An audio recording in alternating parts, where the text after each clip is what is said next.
Hello and welcome to This Week in the Middle East with myself, Francis Matthew, and Eddie O'Sullivan, my co-host. This week, we're joined by Kristin Diwan from the Arab Gulf States Institute in Washington. So let me bring everybody in. Hello, Kristin. Hi. Welcome. Thank you. Kristin, we'll plunge straight in. You've been looking at the issue of, particularly in the Gulf states, how the identity, how the patriotism, the identity has perhaps shifted from a more traditional loyalty to the ruler or tribal to a more national sense of pride. I was living in the UAE, where the sense of Emirati identity grew rapidly over the 2010s, particularly. In Saudi Arabia, they've managed to shift from the single Wahhabi identity to a much more secular identity, maybe mingling both. How do you see that one working out, and where is it going to go in the future? Well, it's been a really important transition. And as you said, you could see it starting in the UAE at a particular point. We started seeing the shift towards nationalism in Saudi Arabia, even under King Abdullah, but much more rapidly accelerating after that. And I think it's basically a way to solve many different problems and puzzles that were going on in the Gulf states and their development. And this is both economic development and political development, and even their geopolitical positioning. Obviously, for some time, I think the Islamic orientation had been problematic. Obviously, in the UAE for some time, with their very global focus and trying to be this hub and this kind of network society, they needed things as open as they could inside of the country. But at the same time, with MBZ or Mohammed bin Zayed kind of coming to power and centralizing power and looking for a more ambitious country, he needed something to unify all of the different emirates and all of the different population and generations. And nationalism does quite well for that. Saudi Arabia, basically since September 11th, has had this huge challenge of how to manage their Islamic identity, especially with Wahhabism, as we call it in the West anyway, or, Tawheed or something, the unification, the religious perspective that they had. Yeah. It is all Hanbali anyway. Well, yeah. At least legally, the way they structure it.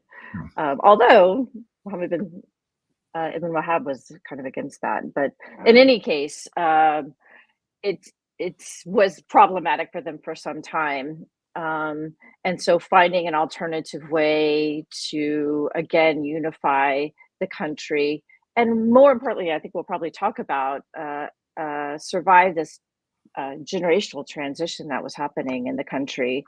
All of these meant that these countries needed to find a different kind of political ideology, effectively. But we have to say, I mean, nationalism is not a natural fit for the Gulf states. I mean, if you look at a country like Saudi Arabia, even in its name, it's the Saud.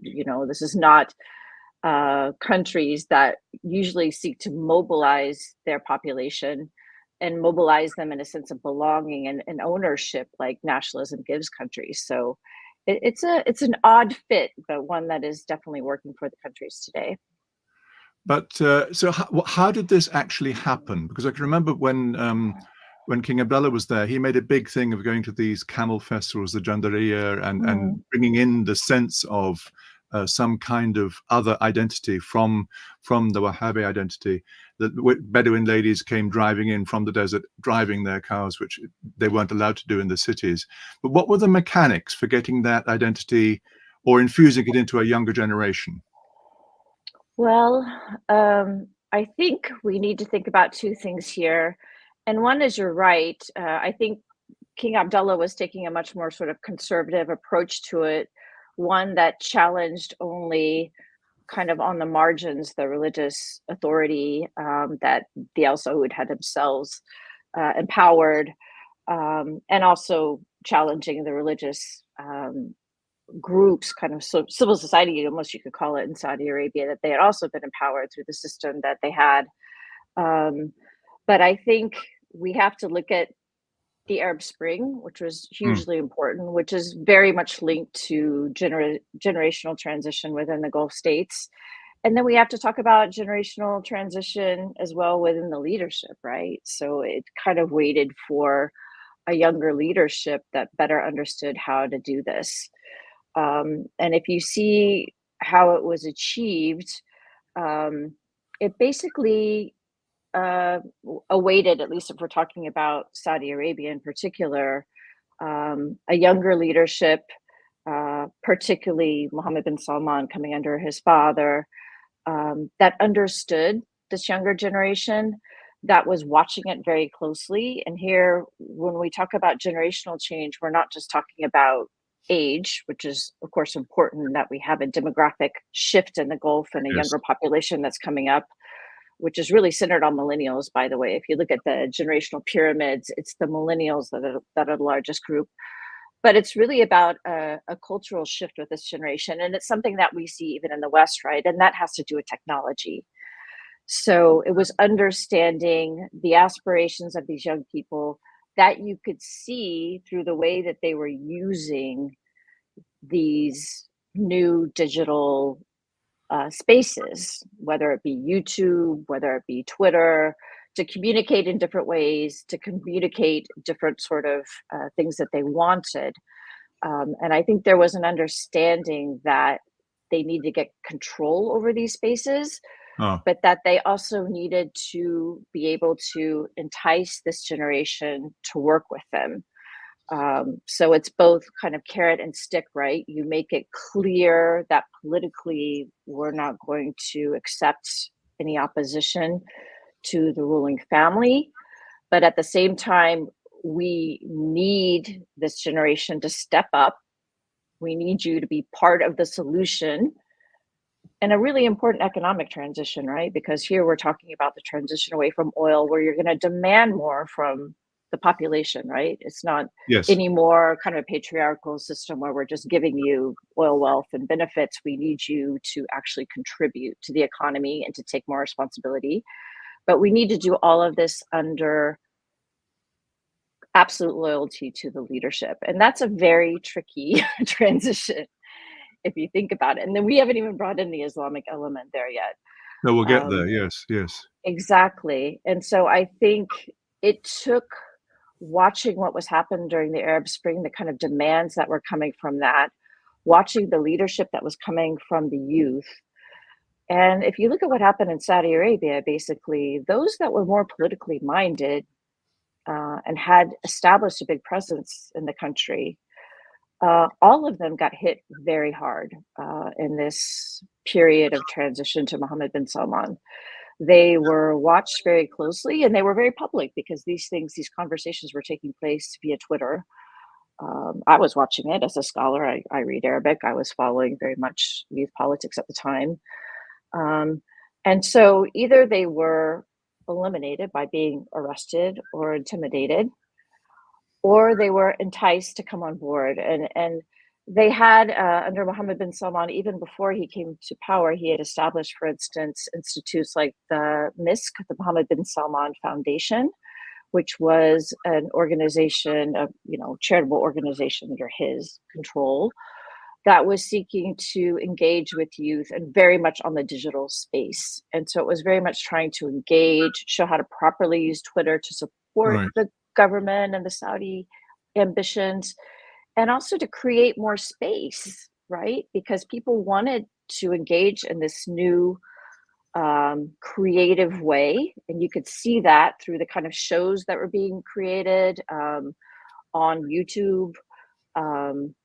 They wanted, a lot of the opposition during the Arab Spring was also just about opening up more space, right? You had women's protest movements wanting to be able to drive and have more role in public space. You had these creative shows coming out. You had people protesting because they wanted to be able to do things. People were just bored, in Saudi Arabia.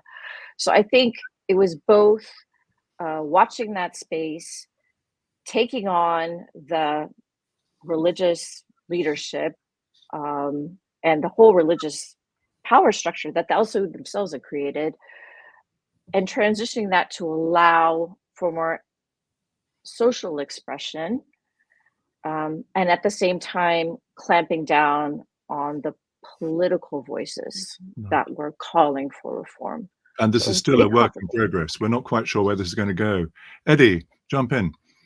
Well, it sounds to me very totalitarian, if you don't mind me saying. It's top-down, institution-driven, coercive, with a bit of carrot as well. Is that a fair assessment? That this, if there hadn't been for the top-down coercive process, that Saudi Arabia wouldn't have made the kind of progress that you're suggesting. It's that Saudi Arabia has been driven. The people of Saudi Arabia have been driven rather reluctantly to where they are today. Well, I think there's some truth in that. I mean, especially when you see, I mean, this happened after the Arab Spring, right? Where there were demands, and many other countries. In Saudi Arabia, of course, you only had protests in the street, mostly in the eastern provinces, mostly led by Shia populations.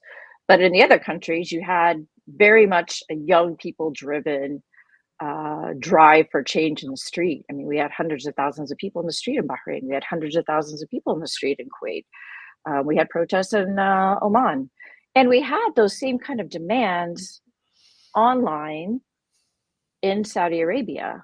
And it was driven, it's interesting to look at the coalition that was driving that, right? Because it was quite diverse. You had Islamist-oriented figures, many of them who had been transitioning a bit more liberal, I would say, socially, and also demanding more politically. Because the Muslim Brotherhood was always, in most of these countries, somewhat cooperative with power, right? They weren't pushing for radical change. They were trying to find a way within the system to bring themselves in within the system. I think the younger people within the Muslim Brotherhood, and there was a generational shift within the Muslim Brotherhood too, and also these in Saudi Arabia, we have to talk about not just Muslim Brotherhood, but a kind of hybrid group that's both Salafi and Muslim Brotherhood that evolved in Saudi Arabia. But they were wanted to be more upfront and demanding change, very much like how we saw in Egypt and in Tunisia. So we had these kind of more liberally minded, more politically demanding young people meeting with more liberal opposition too, overall more liberal opposition. And similar things were happening in the Shia space too. So you had this broader coalition of people demanding shift, which was quite threatening in many of these states. And I think once the Arab Spring effectively, you could say, kind of failed in these states in the sense that well, a lot of them weren't actually calling for the overthrow of the governments, by the way. They were calling for reform, and in the Gulf states at least. But once they kind of played their hand and saw that, then the governments could decide, okay, we have to do something different. We can't deal with the way we had to. We have to respond to these youth voices. But they found a way to do it from above, just as you said, Eddie. So it wasn't like by expanding the parliaments, expanding the power of these people, but by nationalism. And that's what they did. I mean, the nationalism was a way to keep the power in the hands of the leadership, keep it underneath the ruling family in particular, but to create this space to mobilize these young people, to support them and to work with them on these transitions. And I think they could co-opt quite a few people. And you have to remember, in Saudi Arabia, it was all already, at least on the social level, a very authoritarian space, right? So in some ways, for some people, it's a bargain, right? You are getting more space socially, and you are in Saudi Arabia. That is a shift. But politically, there's a lot less space in Saudi Arabia.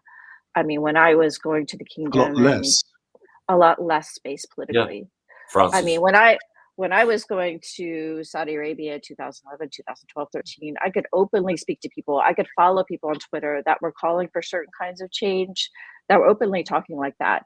Those people either ended up in jail, which some of them are still in jail today, or they went silent. And you don't hear them talking about that. And many of those people actually have gotten on board with the new system. I mean, as the rules have been defined and as they can see what they can do, and they do have a lot more space to do things within Saudi Arabia, but they cannot speak out against the government in the way that they used to.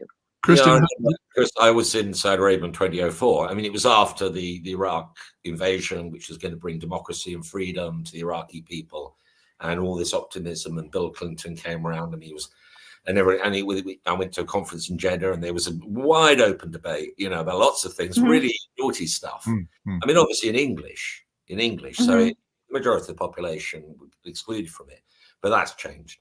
And I remember in 2011 being in Riyadh, just to share an experience, watching the Arab Spring stuff unfolding on Al Jazeera and everything else, and in all the hotels, and all the social spaces were packed with Saudi Arabians. Obviously, I mean, professional middle class people who would go to hotels, but they're also the people who were the most likely ones to kind of respond to this, Western American style, African American style democracy type thing.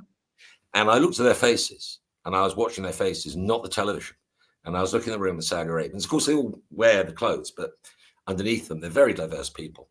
And I saw two things in their eyes. One was kind of a thrill that something naughty was happening. This is like, naughty. The second was fear.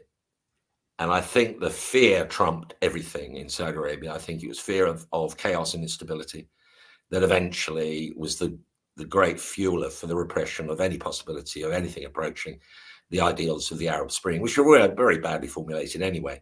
I didn't think it failed. It was repressed. I mean, it was repressed everywhere in the Middle East. I think you just have to call it what it is. It's not a failure. It's because the authorities just locked everybody up. And Egypt's got how many? 60,000 political prisoners?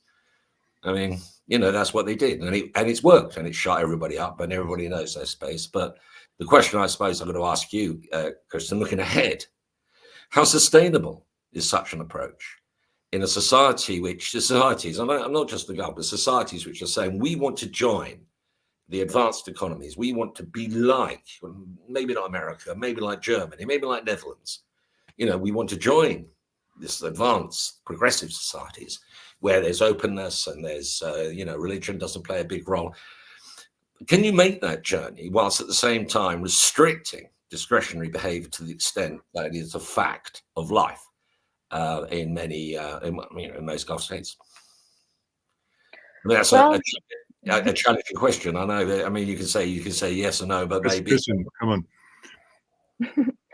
Well, it's the big question, right? But I think we need to acknowledge that there's been a big transition going on globally. I mean, I think if you look, the idea of centralized power, consolidation of power within governments has been accelerating. I mean, I even see within my own country, like the most recent Supreme Court case, the strengthening of the executive is definitely a trend line that we can see in the United States.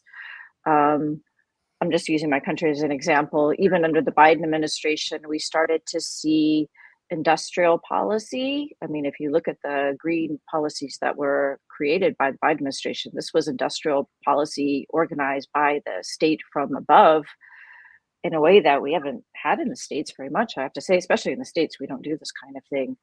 There's something in the global economy and the global moment right now that seems to be encouraging kind of centralization, and it may have to be with the technology too. I mean, we're all looking towards AI and all of these things. Bigger minds than me will have to tackle with this, but we do see this trend towards the need for states that can move quickly, that can act in their own interests, and of course, this is all met with the rise of nationalism globally. And we're starting to see some dismantling sort of the open space that we had in trade in favor of, again, more kind of mercantilist, maybe it's not the right word, but nationally, strategically oriented national policy. So I think we have to think of this transition that's happening in the Gulf states and in the Middle East in general in that context. The funny thing about the Gulf states is that while they're pursuing nationalism to get this unity abroad inside, and to kind of mobilize the people in the way that they need to mobilize them economically and politically, they want to integrate more. So you're exactly right, Eddie. They need to economically integrate more, and in a different way than they did before, internationally. But I think they found that this sort of works for them for now, right? And in fact, it helps. So we're integrating, but we're doing it as Saudis, or we're doing it as Emiratis, in our own interests.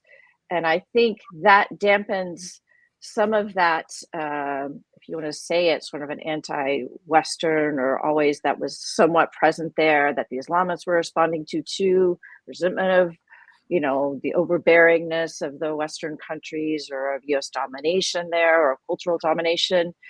The nationalism really helps with that, right? And so as they build that, jumping forward now to the issue of you said that the dismantling of the previous regime, the WHO, the World Trade Organization, WTO, is looking much thinner than it did. Now you have one regime where China is trying to set up a new arrangement, talking BRICS and others, and then the US and the West is trying to keep the other one together.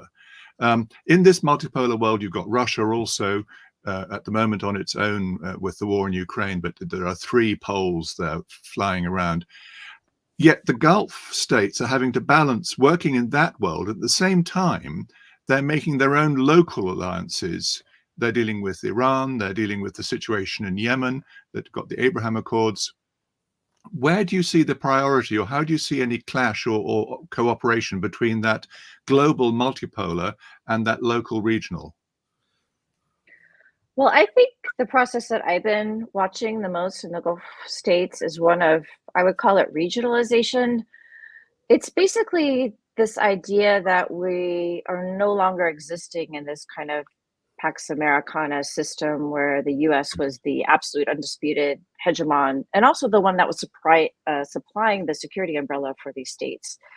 And I think after years of kind of policy coming back and forth in the United States, we have to say, like, a lot of, we went from massive intervention under the Bush administration in Iraq to the Obama administration saying we're not going to intervene in Syria, to whatever we had with the Trump administration. But we definitely had a Trump administration that, when Saudi Arabia actually had an attack on its oil facilities, this is okay, said, oh, well, that's Saudi Arabia, it's not us.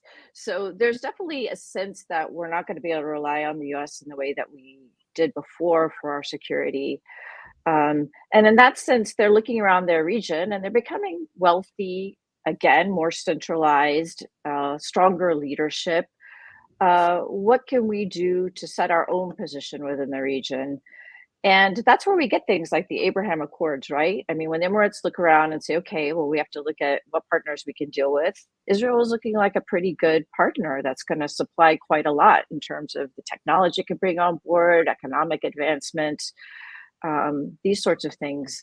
Now, in this period of where they're really focusing on their economies and stuff, Saudi Arabia is looking, we can try to even deal with Iran on some level because we just don't want them attacking us or setting things against us. We can maybe look to Israel too. Again, this is more complicated now, actually, obviously after October 7th and the absolutely horrific situation in Gaza.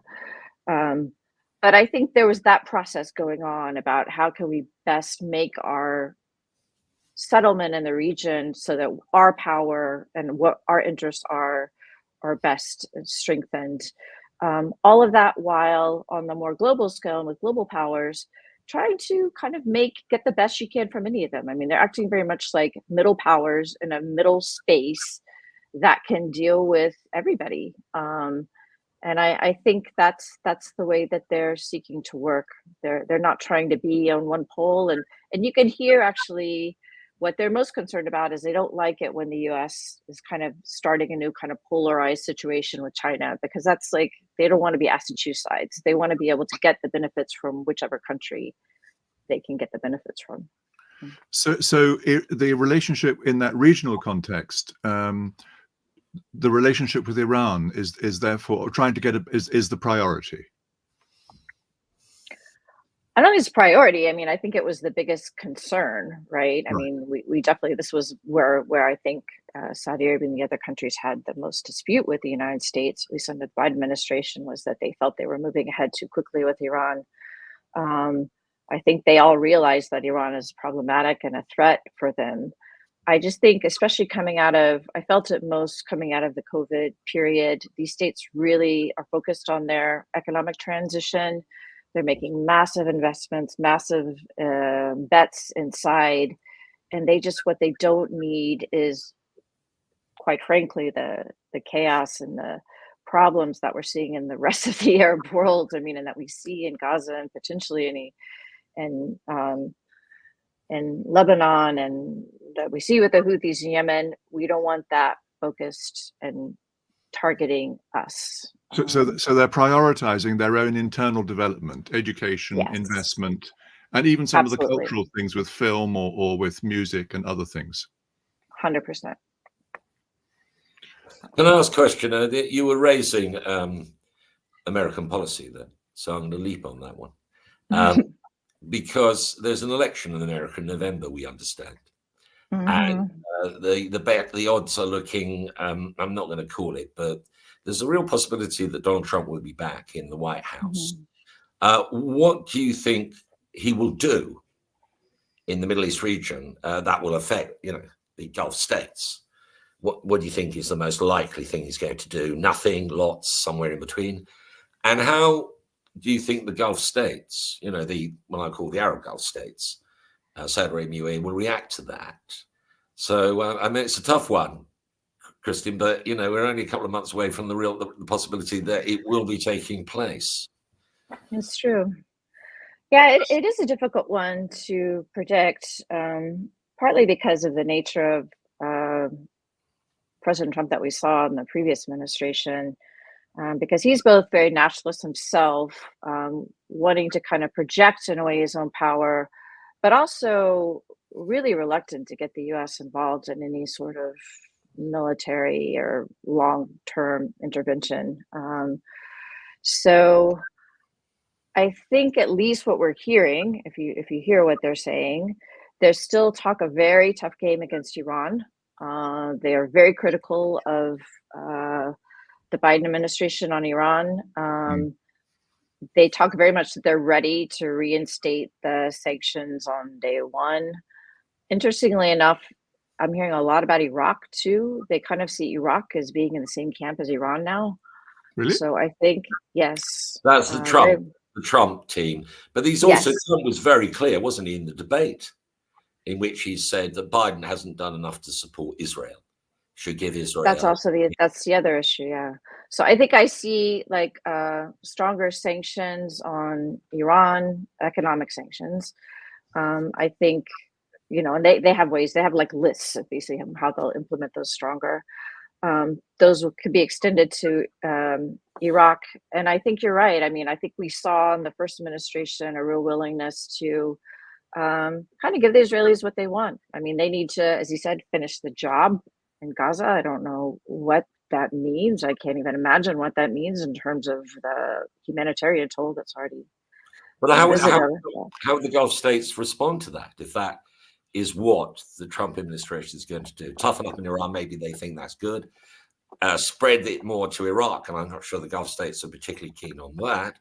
And certainly the Gulf states are last thing they want to see is more death and destruction in Gaza, West Bank, or anywhere else around Israel's border. So how do you think they would react to that? Do you think they're just going to continue to smile and keep the things going, or do you think there's the potential for rupture? Well, I think they'll try to get close to President Trump first off, because I think they'll recognize that dealing with him on a personal level is paramount. And I think, they understand very well how a family like the Trump family works.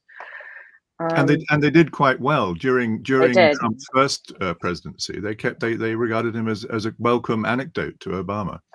Yeah. But I think on the other hand, you're right. If we go back to the point that we all kind of decided on earlier, that their main thing is to keep forward with their development and strengthening their position economically. They just want to keep this chaos out of their region. So I think actually added sanctions on Iran are somewhat problematic because that invites more, again, the fact that Iran could retaliate as they have before by hitting the Gulf states. I mean, they've done that before. So I think they'll be really ratcheting up their talking to Iran, trying to keep that from happening. So I don't see them distancing themselves from Iran, kind of counterintuitively. And I think you're right. I mean, the situation in Israel will be worse for them unless somehow I don't know. I mean, it would depend how those things go out because the situation is terrible right now anyway, right? I mean, they're calling for a ceasefire right now anyway. No one's been able to get a ceasefire. So I think either presidency, whether it's a Biden presidency or a Trump presidency, we're going to see Israel probably still in Gaza and a really difficult situation to deal with. I think the even more worrying thing, though, will be that Trump may be even more open to expansionist voices in Israel and the West Bank. And that starts to destabilize as well, potentially Jordan. And so then you are seeing like a broader problematics that I think we should be concerned about. Jumping back, you mentioned the Islamist. We touched on the Muslim Brotherhood actions in Saudi Arabia and all over the Gulf. At the moment, there are no major land holdings. Let me say, Daesh is a small remnant, and there's not much. Do you see such troubles coming back, or where do you see the next phase going? Yeah, it's interesting. I mean, at least from my perspective, watching in the Gulf, they seem very weak right now. This is a consequence of losing the game, basically the big political game in Egypt, which had repercussions across the Gulf because the Gulf states that were wanting to crack down on kind of Muslim Brotherhood and these kind of political movements on the political side gained the upper hand. So if you want to put it in shorthand in a way, UAE kind of won that battle over kind of the Qatar, we're going to work with them kind of model. And I think that made things much harder for those political movements across the Gulf. At the same time, I think it's important to acknowledge that they were already facing big challenges from below. I think they were having more trouble because the population was sort of shifting, wanting a different environment. Like I told you, I was looking a lot at what we call this liberal Islamist space, and that really amongst the young people there was a real shift that way, even amongst the Islamist movements. But the more radical backlash, I think that we're going to have to wait in the Gulf at least and see how these transition programs go. And really, I'm looking at Saudi Arabia there. Right now, I don't see it as a threat. Right. But if economically this whole plan and the Vision 2030 plan doesn't do very well, there's always and quite clearly plenty of space for Islamic resentment of this project. So the opposition may be mobilized along those lines. And then I think we need to worry more about, as you said, the rest of the region. I mean, I think the absolute, I don't know. I mean, we're talking about the horrible situation in Gaza, uncertainty still in Syria with those populations, whatever's going to happen in Lebanon. There's definitely a lot more space for more, I guess, radicalism, you could say, or counter status quo powers for sure to emerge there. And no obvious political movement to reinforce the existing institutions. Well, the problem for like Palestinians is nationalism. They don't have a state. So they don't have a state that can champion that. Nobody's recognized their state. Israel's never recognized their state. So, I don't know. I mean, and so it's a lot more uncertain to me there. And things, as we've seen before, can develop there that can then have a voice in the Gulf states as well. I don't. But this is where the like, Gulf, perhaps the last point as we close down, the Gulf states are quite anxious to help if they see a way forward. I mean, they will probably limit their help to money or more practical side of it. They don't want to get involved politically. They have been maybe in Gaza if something emerges there. In Syria, they've made friends again with Bashar, having shunted him out. They're still anxious to try and keep things together in Iraq as much as they can. Saudi Arabia made friends with Iraq after some time. So they're anxious. The Gulf is anxious to sort of be in the background, but they don't want to get involved, and they certainly don't want to get their fingers dirty in the countries themselves. Yes, although they have gotten their fingers dirty in the countries themselves to some extent. I mean, they did get into Yemen. Yes, They're getting more involved in East Africa. correct. So they have been willing to do that. I think you're right that right now that's not where they see things going. But I think it's important to recognize that they do have that in their back pocket, that they have political levers that they can deploy. But I think you're right. Right now, I mean, we've seen the UAE trying to still invest, although they're doing a different kind of investment, but invest a bit in Egypt to try to kind of help things there. I think UAE always has their eye on Jordan too. But as far as Gaza, I find it really difficult, actually, honestly. I hear all these talks about, oh, well, some of the Gulf states will be able to send people there. I really have trouble envisioning that, to be honest. I can't see that. Yes. I hear the talk, but I just can't see it myself. And I think I agree with you. I don't see them going in a heavy way there. Eddie, last point. Yes, I just look into the future, but would you say that the trends that we've seen across the Gulf Arab states, Saudi Arabia, UAE, Qatar, you name them, that I saw when I first went there in 1980, that these trends towards modernization, technological advancement, increased education, development towards a modern economy, a modern society, would you say that these trends are now so deeply entrenched, they're essentially irreversible?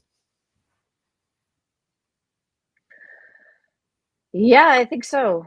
I mean, when I go to those countries, I often find technology I don't see in the US yet. I mean, I think in some ways they are very techno-centered states.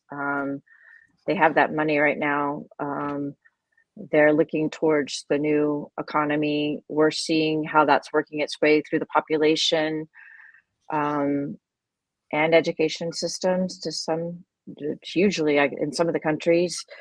We're seeing how it's changing sociologically and politically, how they're organizing themselves, as our conversation has kind of been talking about. So I don't think they're going to go backwards on those until we're talking about, I mean, we will at some point perhaps be talking about less wealth in general in these states if these transitions don't succeed as well. But yeah, I don't think they're going to go back from those. No. I think these are quite forward-looking states in terms of all of those transitions. Yeah. And so on that note, we pause and say thank you very much. Forward-looking states. Kristin, thank you very much indeed. Thank you. Thank you. Thank you very much. It's a pleasure to be with you. Well, we've heard some very interesting things there. And out there, you might agree with what we've heard, and very easily you might disagree. Either way, please get in touch, tell us, and we'll take your comments and would love to comment on them ourselves. Thank you very much. Assalamu alaikum wa rahmatullahi wa barakatuh.